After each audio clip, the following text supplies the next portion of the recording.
Recording is on.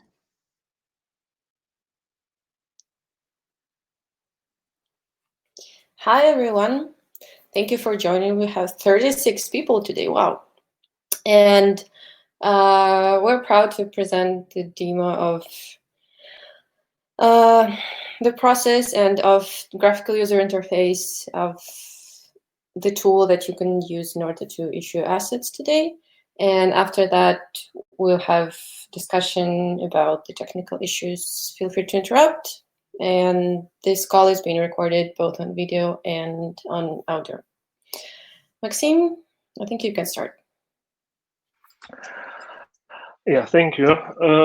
Well, as probably most of you know, it's been a while that we, meaning LNPBP Standards Association, and a number of companies sponsoring it and participating in the development, all we were working on the creation of RGB system, which assets on top of Bitcoin and on top of Lightning Network, and actually much more than just simple assets. It's more about smart contracts, and they are very different to all existing smart contract systems. First, because they work with a Lightning Network, and the second is because they made with a client-side validation concept, meaning that the data are not stored on blockchain.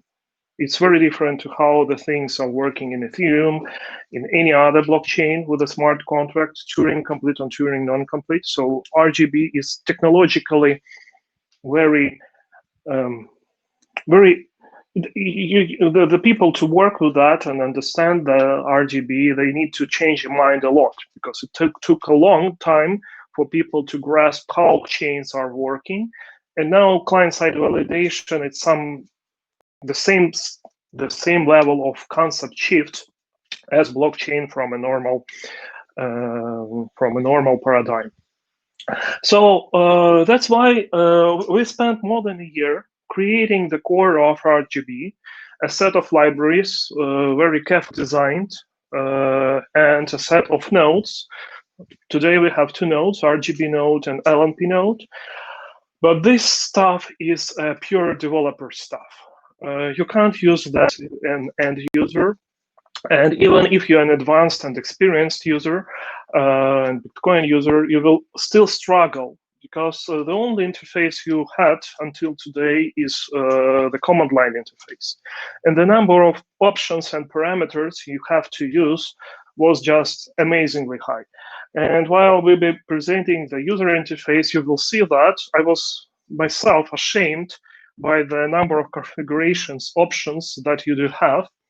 And of course, it's impossible to use all of that from the command line.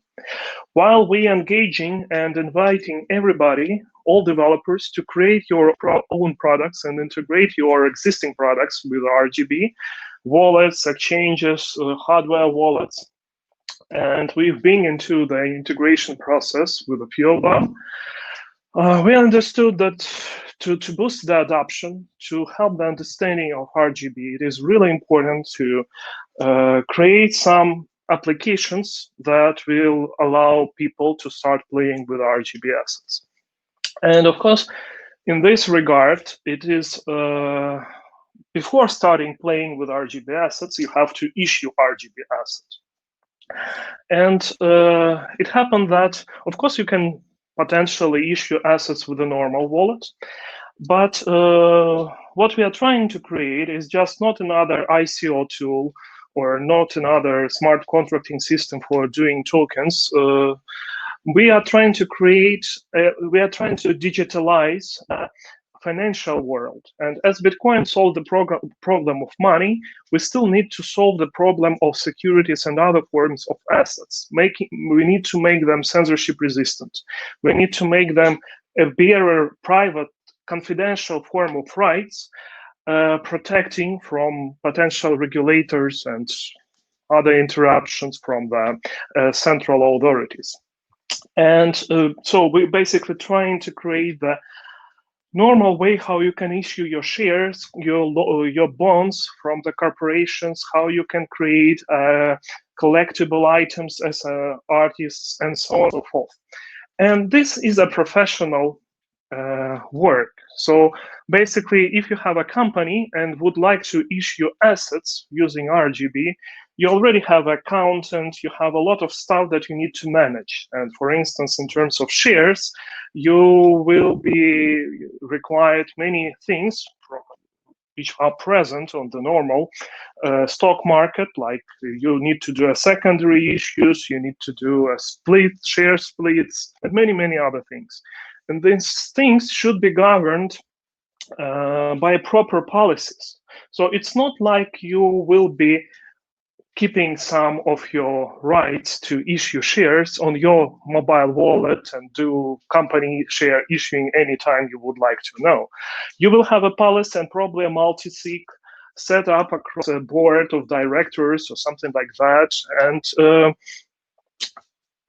we saw that currently market really lacks tools to do that kind of stuff. And we faced two problems that led us to the creation of the program that I will be presenting now. The first problem that even aside of RGB, today it is impossible to manage complex corporate accounting in Bitcoin because there is no tool suitable for that needs. You have a lot of wallets on mobile. You have even Electrum, for instance, that allows you to use hardware wallets and do a multi-sigs, but they are really limited in their capabilities comparing to what is needed by a normal corporate account. So to boost Bitcoin adoption, we need a tool for professional Bitcoin accounting management. And when we add an RGB to this equation, we face the same problem. And this problem is further enhanced by the fact that the way client-validated RGB smart contracts use Bitcoin transaction is very different from the way the modern wallet presents the transaction information to the users. You know that the wallet, main concept of the wallet is built around wallet itself and addresses. In fact, RGB is not working with addresses. RGB is working with the transaction outputs. And there is one-to-many relations between them. And when you try to use RGB assets in the same wallet as you manage your accounts, you run into big user interface troubles. If you try to manage them with the same set of extended public keys, you may occasionally lose RGB assets by spending a Bitcoin transaction output without creating a proper commitment. So there is a lot of different things which you have to remember. And of course, in the real world scenario, it would be impossible to remember all of them. And it will create a huge traction for RGB adoption. That's why we think that creation of a tool for account management and for RGB issuers, and that will allow to professionally manage RGB assets in a secure and convenient way, suitable also for companies, not only for private individuals, but for companies is of big importance. And that's why we created the program that I will be presenting. And the program is named Bitcoin Pro.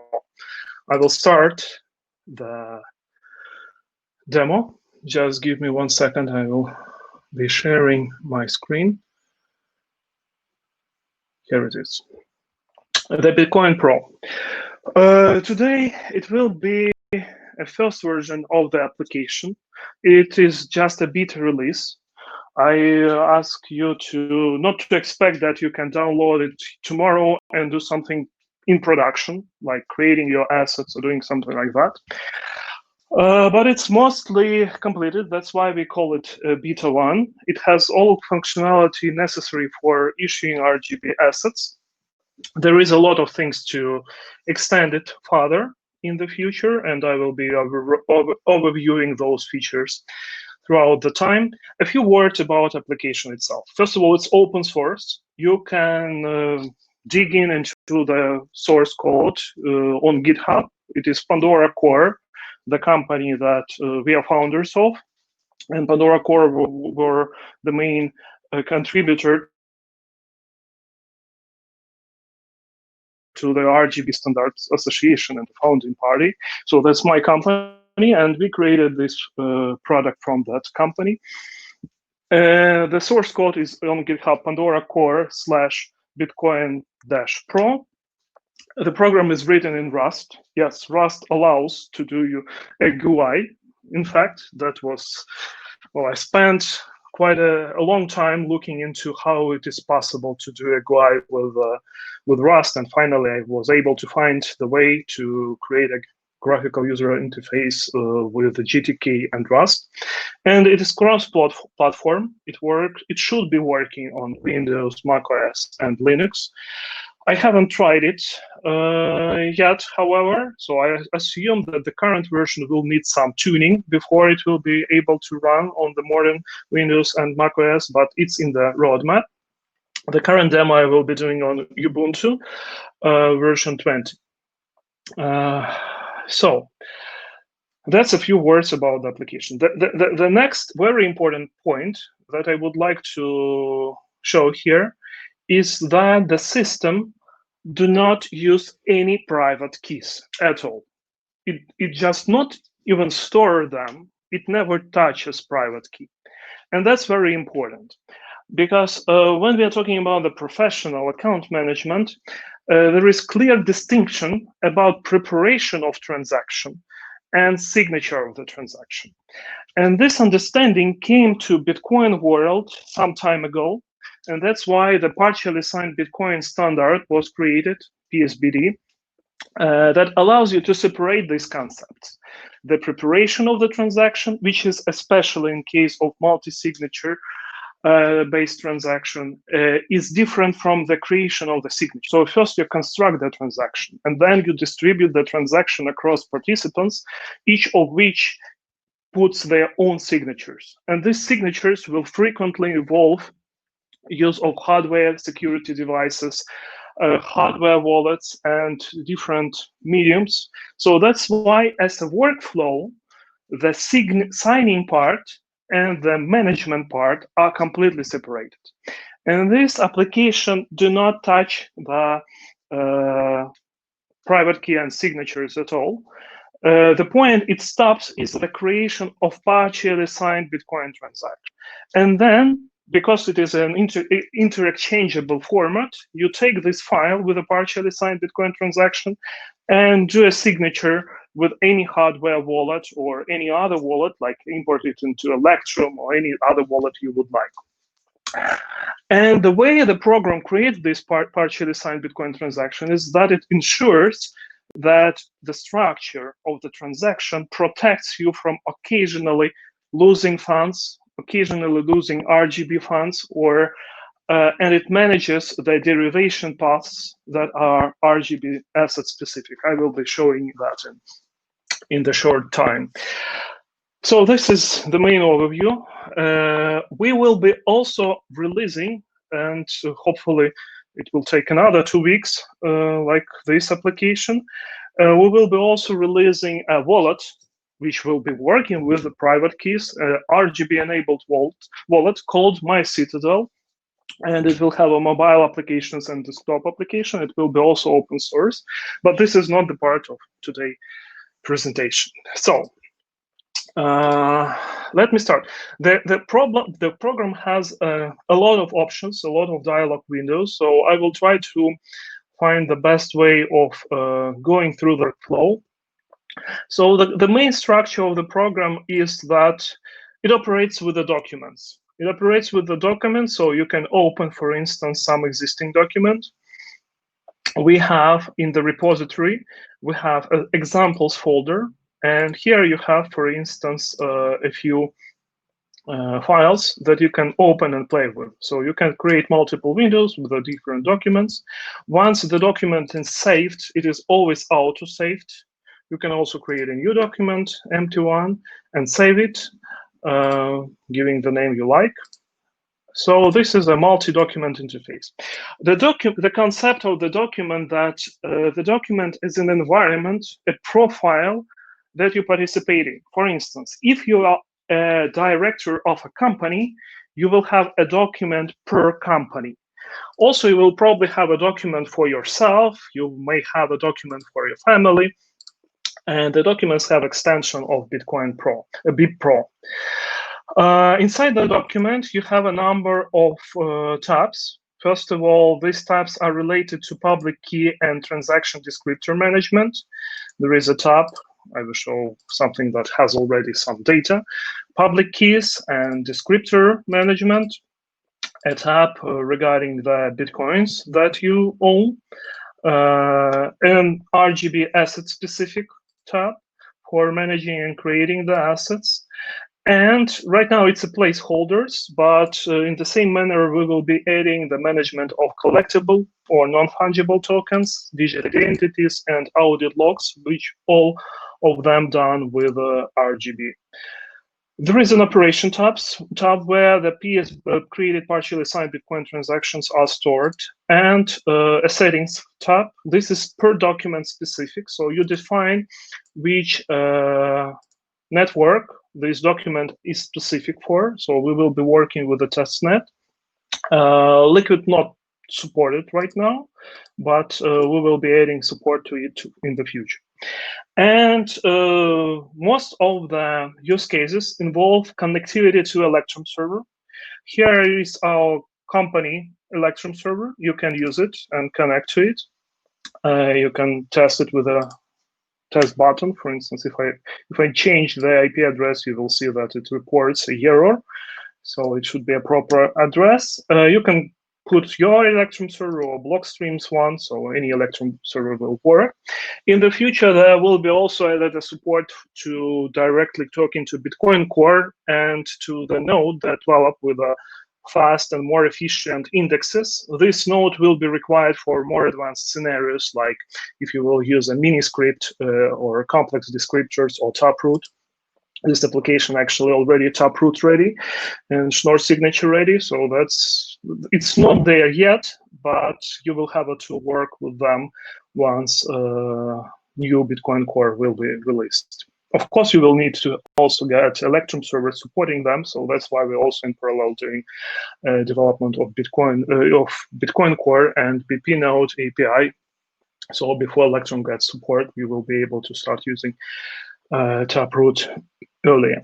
And the last thing is Bifrost server. I was describing what it is on a number of calls. It's basically an infrastructure for RGB.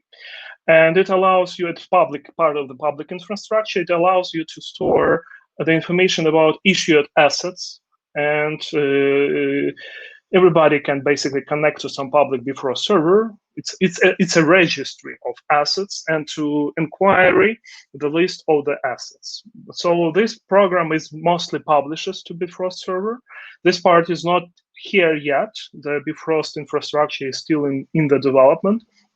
But and the wallets, user wallets and user wallets, they will be downloading information about assets from Bifrost server. So Bifrost will be basically a place of distribution of the assets you create. So when you create, once you create an asset and Bifrost will be completed, you will synchronize with a Bifrost server. So this asset will be seen by other wallets and users.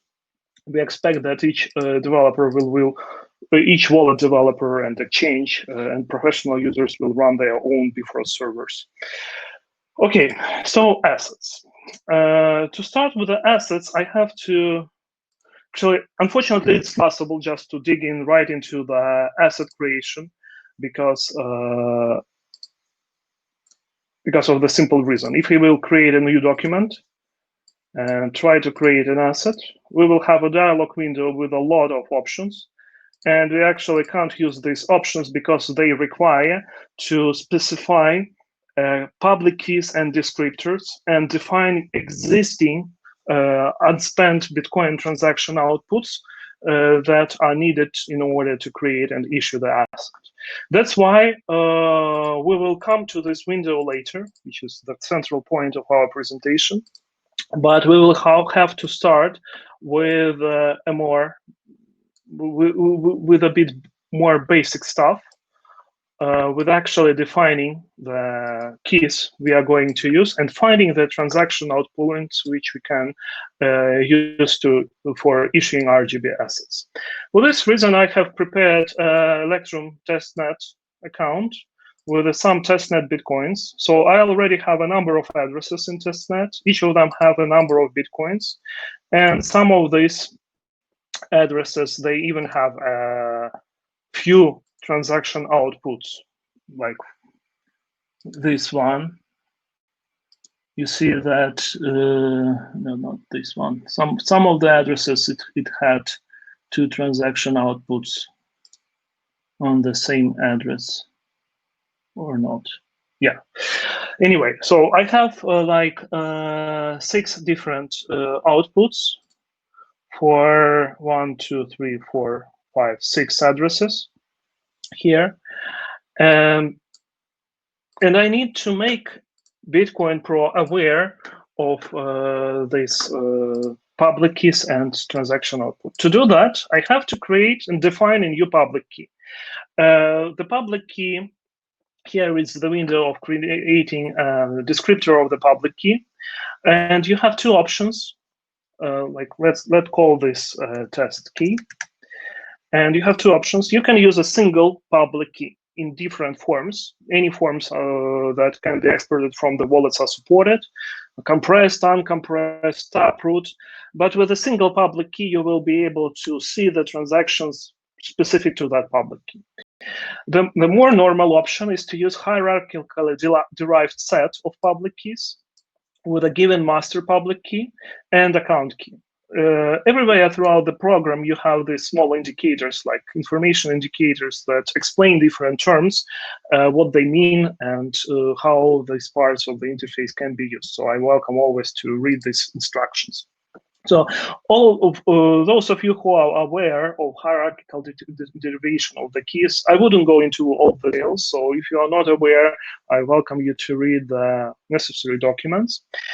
Here basically is that you can create a master public key, basically paste it here, and define a derivation path that can be a standard path or a custom one where you can create any components that you need to.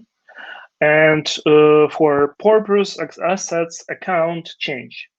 For RGB assets, we have a special standard specifying the derivation of the keys, which will be holding everything that is related to RGB, aside from normal wallets, just to prevent. So if you import extended public key from a normal wallet, you can make sure that that wallet wouldn't occasionally splend an RGB output.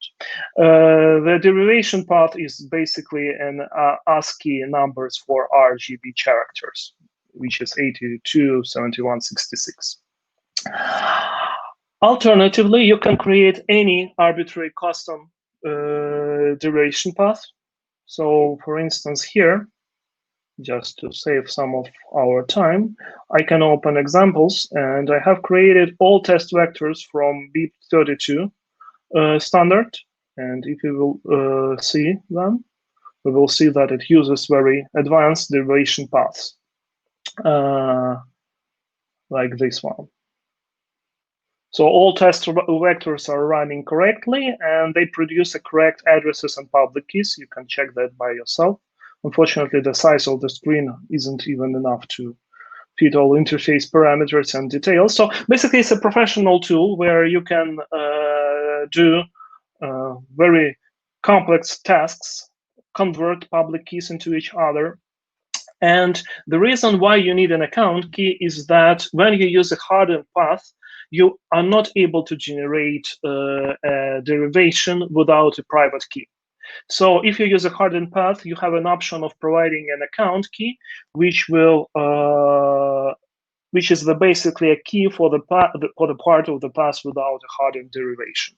And this allows you to still use the whole derivation tree without knowing and providing the private key. So if I will remove it, it will notify you that for hardened derivation path, you have to provide either account extended public key or master private key, which is not recommended here. So basically, yes, you can insert a private key here.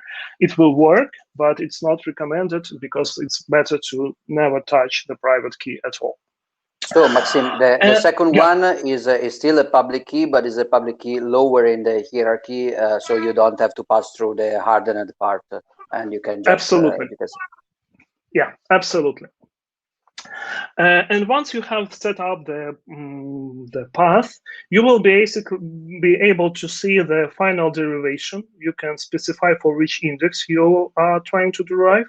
So, for instance, if we will say some diapason here, we will be able to navigate through the derived keys. This is the full path, derivation path, and the actual XPath that is being derived. You can copy all of them just by pressing the copy button next to each field. It says that the value is copied to clipboard. You can see the hexadecimal representation in different formats for the key, non-extended key, but normal public key at the same derivation path. And of course, you will be able to see the addresses in different formats and to check them against the actual Electrum wallet or any other wallet you're using. And you can change the network you're trying to produce the address for. So let's go to the real example, real stuff. So I will be taking the wallet information here, which provides me with a public key address. I copied it. I will create the key, called it test. I will paste the public key itself. It's not a single key, it's a hierarchically derived set of keys. And I don't need hex. I will have this one to check against Electrum. And now I need to understand which derivation path should I use. So I can see details here. And I will see that it's M0, and 0 is the final index. So I set a custom path, M0. And index range, here we have how many keys we have here in Electrum. I will check the last one. It's 23. So from 0 till 23. Here we are. And I need a testnet address. So let's see, TBK7, K8. Yeah, it's there. Let's go index by index. Yeah, you will see that it's actually corresponds to the keys from the Electrum. So that's the way you can add a support for the key. That's from Electrum normal. And we will save this key. I advise to, well, because I have other outputs on the other derivation path, which is a change path starting from 1. So I will add it as well. I will paste the key that I had and use the M1 path. And also there is 10 keys, so I will use them. And we will have for address, we will have TBQQ2, yeah. So here we are, and test the change. Okay, now we have 2 addresses here, and I will close this test. We have 2 addresses, so let's check the bitcoins. No bitcoins. Okay, what's wrong with that? Well, the wrong thing is that public key do not correspond to the address, actually one-to-one. With a single public key, you can produce a plethora of addresses. Of course, if you use just a single SIG, it's more or less simple. So these are all addresses you can produce with a single SIG from this public key. Per index, but if you use a multi-sig or a custom script, actually the number is endless. That's why we have a separate tab called descriptors.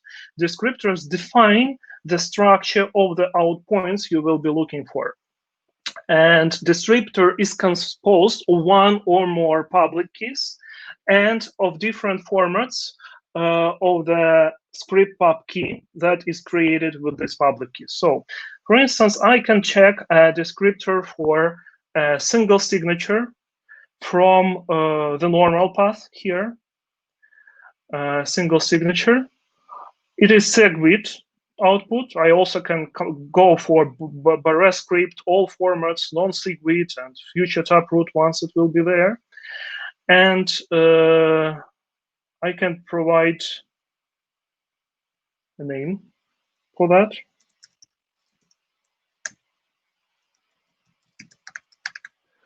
Now, what I can do is I can do a lookup using Electrum server for the transaction outputs created with this key with a range of the derivation paths that I defined. Here I would like to use look for the first 5 keys. I'm doing the update. Nothing happens as usual. I expect that nothing happens because of this.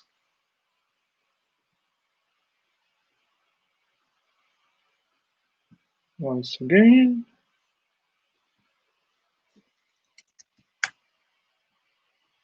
First 5 keys. And again, as usual, during the demo, it's not working like expected.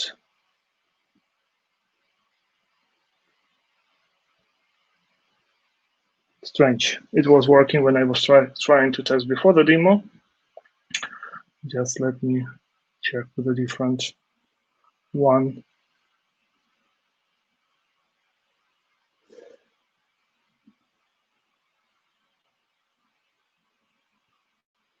Yeah, so I probably made a mistake somewhere in the form. So I was able to find the set of keys.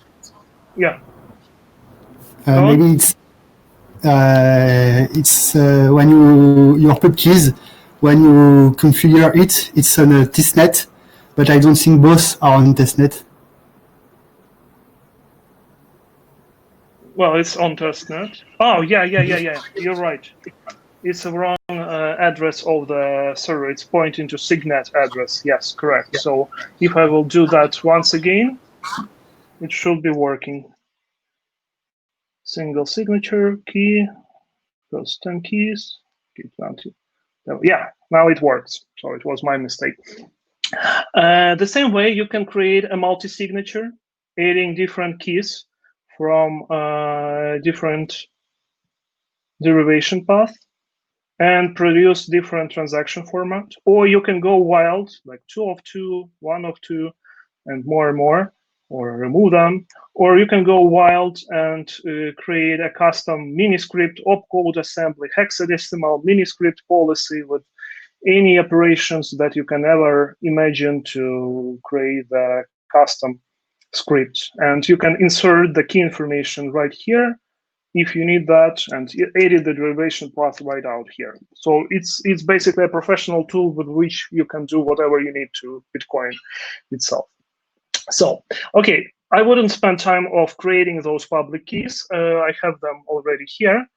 And you see that for each public key has a number of outputs associated, sorry, not public key, descriptor. Each descriptor with a given set of public keys, like right here, has a number of outputs with some satoshis and heaps, and it is represented by this descriptor created from this specific public key. So with that, we are ready to go to RGB assets. Again, we can have an overview of all the outputs here. To make you aware of the names, basically, I am using non-change addresses to hold everything that I do as an issuer of RGB assets. And I use the set of derivation addresses corresponding to Electrum change addresses and define it as an owners of RGB assets. It's different roles. Basically, an issuer issue asset, it can create a secondary issue, it create a renomination, and can burn assets, replace them. But this is desirable to do with a very well-defined set of keys and, of course, a very well-defined set of descriptors. So, for instance, when you manage the corporate assets, you need 5 of 7 signatures, and here you configure all of that. While when you own the asset, you can do it yourself. You don't need anybody else, or it could be a simple family multi-sig or something else. And that's why you created 2 descriptors for these 2 roles. And for each of the descriptors, you use different derivation path from the keys. So RGB issuer and RGB role owners are these roles of the keys. And if we will check, we will see the actual balances that we have here, like this one, 196. 19647. So these are all actual balances, transaction ID, and out point number. Now let's go to issuing assets. I will close this thing and I will start with creating the first asset. How we will name it? Well, we will name it useless, for instance, because it's in a token, and we will take it. We will make a title like here. We can change the number of decimal places. By default, it's 8. You can go up to 18 or down. And there is a number of parameters you can specify here. First of all, you may allow or not allow a renomination. Renomination is the ability to change the asset ticker, title, contract text, or decimals later. I would like to allow renomination, so I will use an issuer transaction out point to control that right. So each time I will be spending this transaction out point, I will be doing a renomination procedure. Actually, vice versa with this software, when you will be doing a renomination procedure, you will be spending this transaction out point. And we see that we are controlling the renomination right with RGB issuer descriptor using that transaction output, which contains some bitcoins, which actually are locked now to RGB. Then we can allow burn and replacements, and I will use another transaction output for that. We may allow or not allow secondary issuance. I wouldn't be doing that for now. And we can paste some recurring contract code if you would like to about the asset itself. Next, you see that here we have the information about how much asset we will be issuing and how much asset can be inflated later with the secondary issuances. Right now it's 0 because we haven't created any asset allocations and we haven't defined any secondary issuance control. We have 2 types of information here, accounting amount and atomic amount. Atomic amount is something that is similar to Satoshis. It's basically the smallest undivisible unit. It's always an integer. And that's all described here in the tooltips. And basically, it's like Satoshis, yeah. Accounting amount is more like Bitcoins towards Satoshis. So you use the decimals to shift the atomic amount into accounting amount. And here we provide information about both of them to make this thing simpler. So we will take and define each of these 2 addresses under the script RGB owners as the address that will hold some assets, some of the issued assets. So we have now the out point, which will contain, let's say, 2,000 of useless asset. And it is controlled by descriptor with this name. So you can make sure that you're not assigning it to something bad or wrong. You'll again see the description and you see how much Satoshis do you have on that address. You can add another one, which we will do right now. So owners, here. And we will create another 3,000. So now we are issuing 5,000 of assets, which in atomic amount is 500,000 whatever. And the total maximum capitalization after all issues will be the same because we are not doing the secondary issuance control.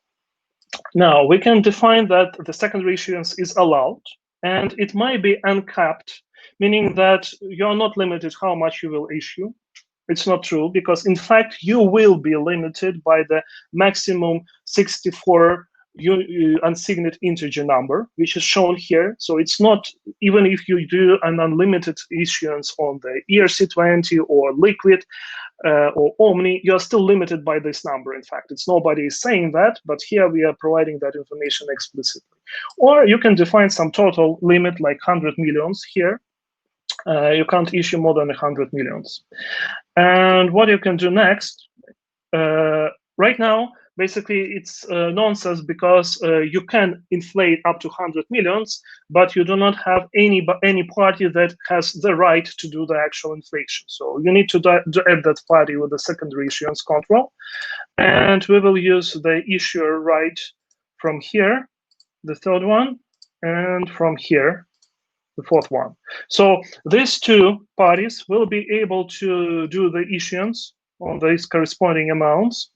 And you can actually edit that with a custom, any kind of customization that you would like to, and limit their issuing rights, or make them issuing assets in equal proportional if you will choose the equally distributed.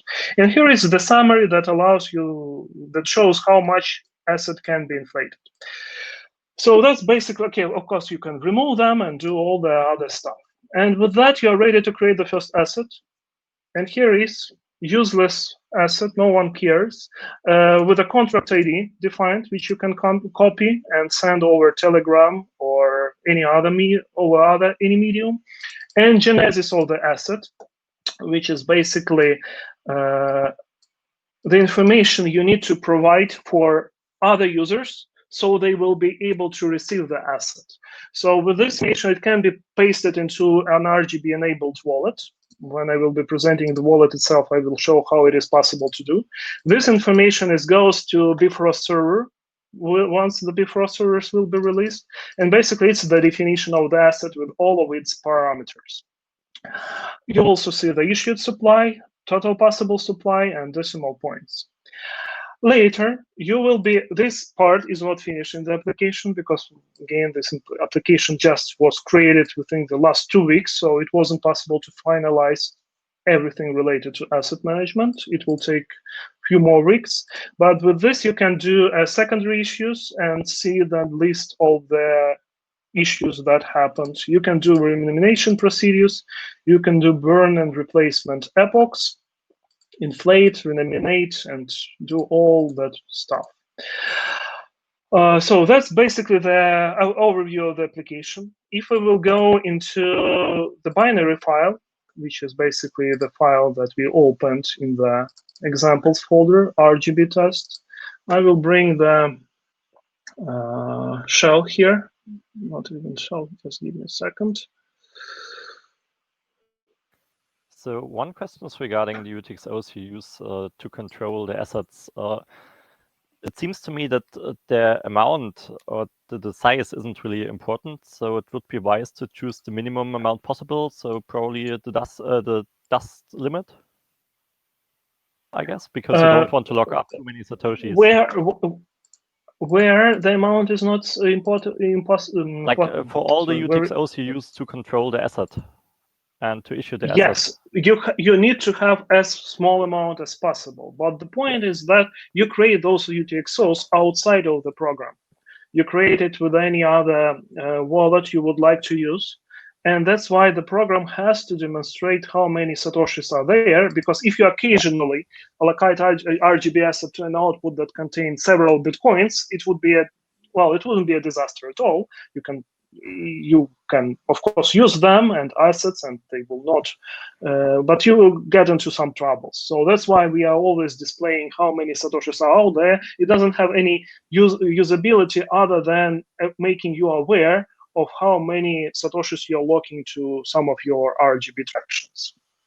They're not actually locked, but the fact that you are locked in a way that whenever you spend those Satoshis, you have to spend the assets to some other address as well. And whenever you spend the assets, you also will have to spend those Satoshis somewhere else. So that's why it's desirable to keep that number as small as possible.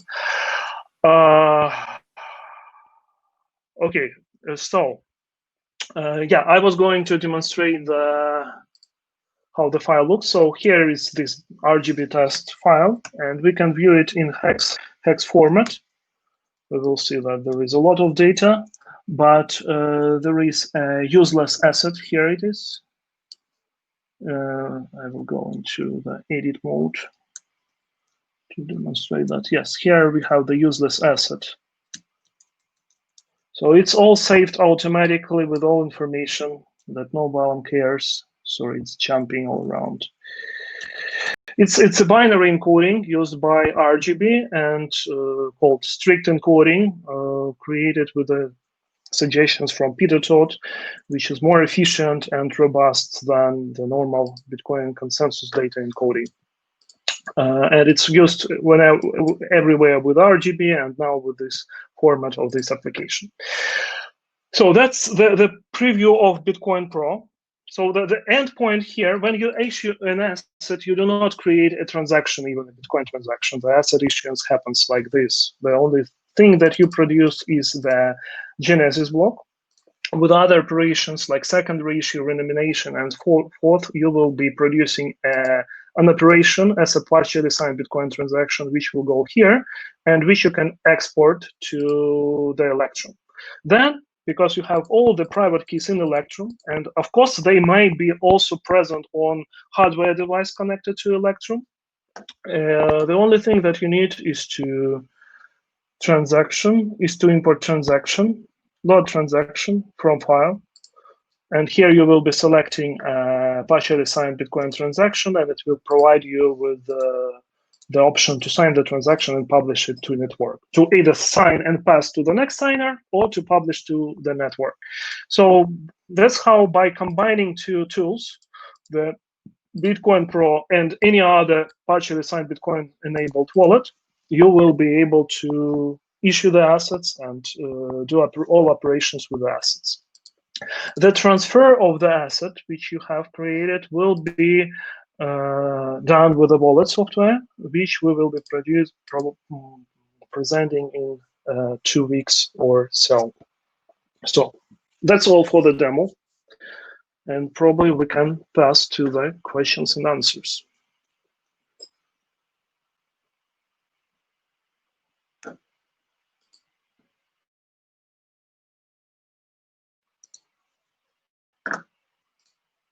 Am I still online?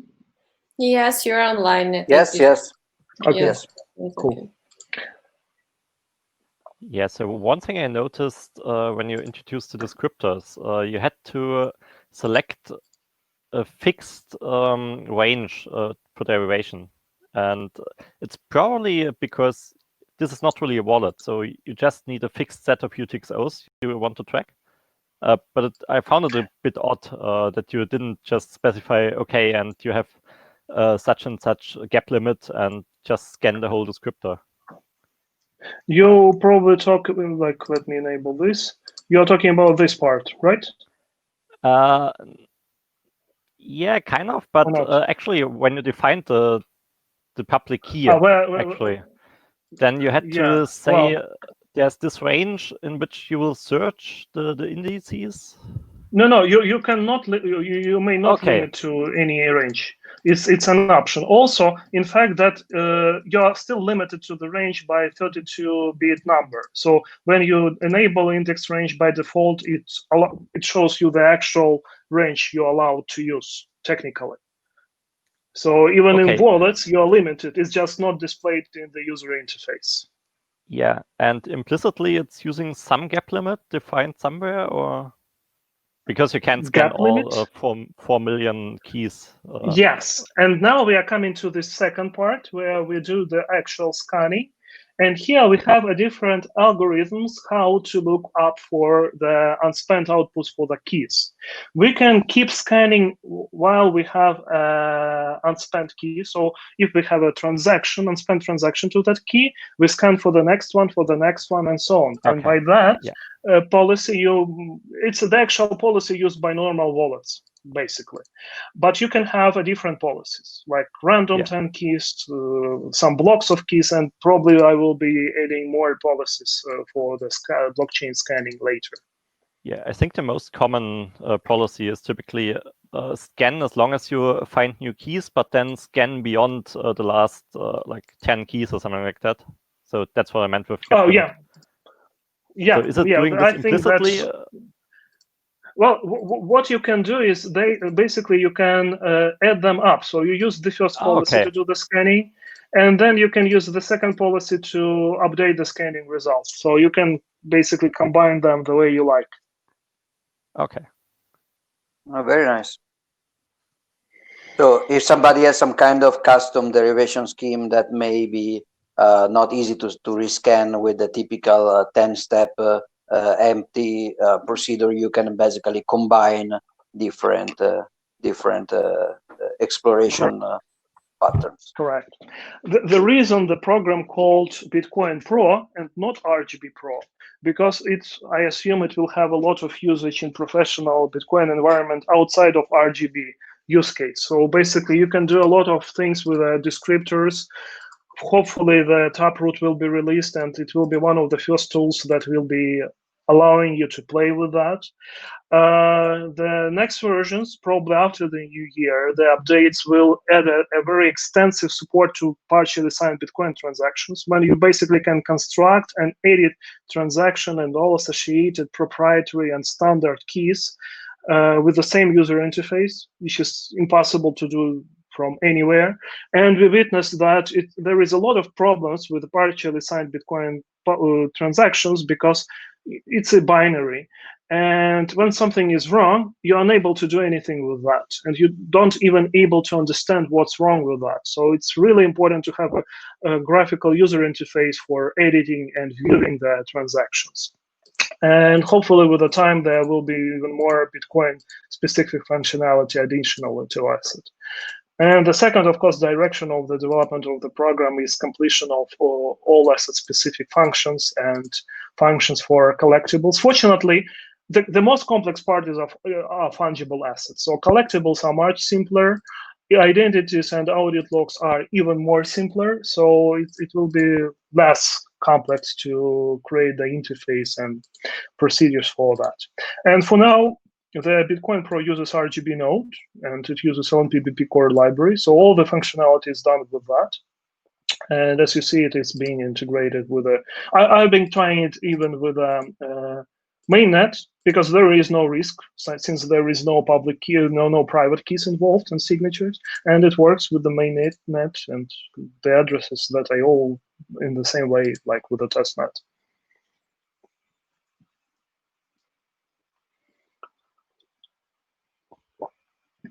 Also, today to install the application, you will need to do some command line stuff. Here you have all instructions in this part. How to install it on Ubuntu. Not hard to do. We just need not to forget the version, because it's a beta, and the Carby installation, it doesn't see the beta versions if you not manually provide that. But again, and after that, you can run the Bitcoin Pro, which will launch the main graphical user interface. But I do plan to create a distributive packet using the Flatpak and or other application store for Ubuntu that will allow you to easily download it from the store in the nearest future.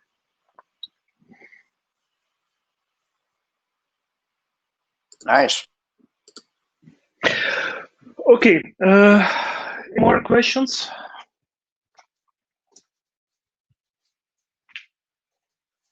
So do you think that the parts that are not general about Bitcoin, but there are and about the architecture of the tool, that are specifically RGB oriented, could be easily cherry picked and copied from the code for other kind of integration on there, or they are mostly idiosyncratic for the specific tool, and so they're probably going to be not reused in the short term?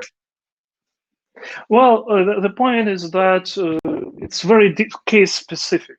So of course, integration can be used, but first of all, you see that the functionality here in this application is not wallet functionality. It's functionality of asset management tool. So if you're creating asset management tool, of course, this code will be useful.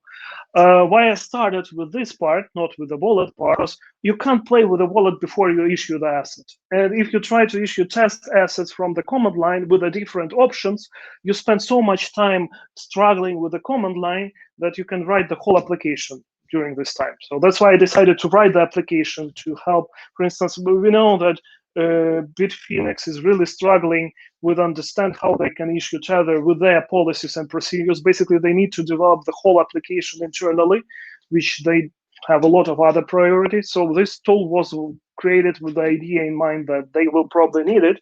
and it can be used with the procedures that they have with the private keys, because frequently it is required not to have private keys and not to have signatures in the application. Otherwise, it violates corporate security standards or custody security standards. And that's why this is, as far as I know, it's the only tool that follows this practice of clear separation and distinction. And I think that in that domain, of course, you can reuse the code. The second thing that can limit you from reusing the code is the fact that this application is written in Rust. And I know that the most of the end user applications, they're written in React, JavaScript, Python, whatever, but not in Rust. So you probably wouldn't be basically able to copy paste Rust code into JavaScript code, but at least you will be able to see how the API is used. What functions do you need to call after which, and all that stuff. Well, also a good Trojan horse to have more and more application written in Rust and WebAssembly instead of JavaScript. So good. Yeah. Yeah.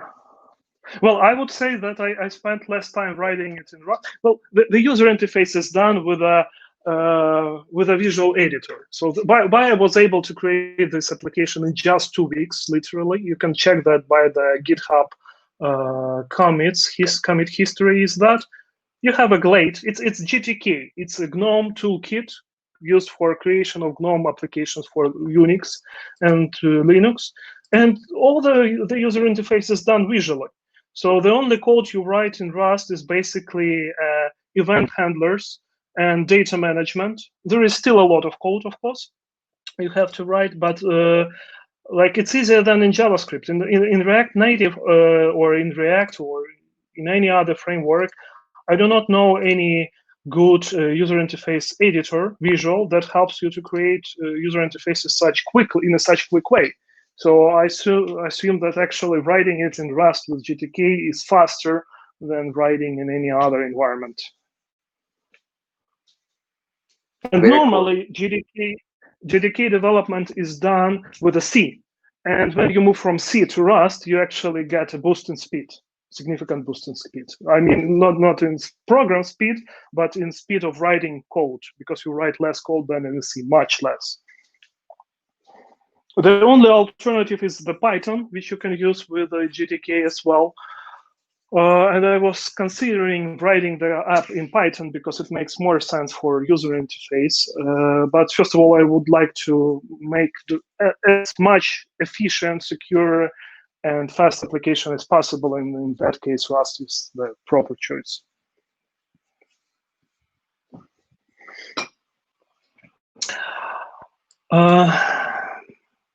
Okay, you're welcome to ask the questions while we'll be trying to share some thoughts that I found during the work on this program regarding the fungible asset schema. As a final finalizations, we need to finalize all the features of the schema. So a few things I would like to ask your opinion and consideration is are this. So we had this discussion about the title length, and the current standard extends the title to 256 characters. There is an idea of limiting it to 32, and I think 32 limit is quite good, like 32, 64, any of the small numbers, because long titles wouldn't work, and you have this Ricardian contract here.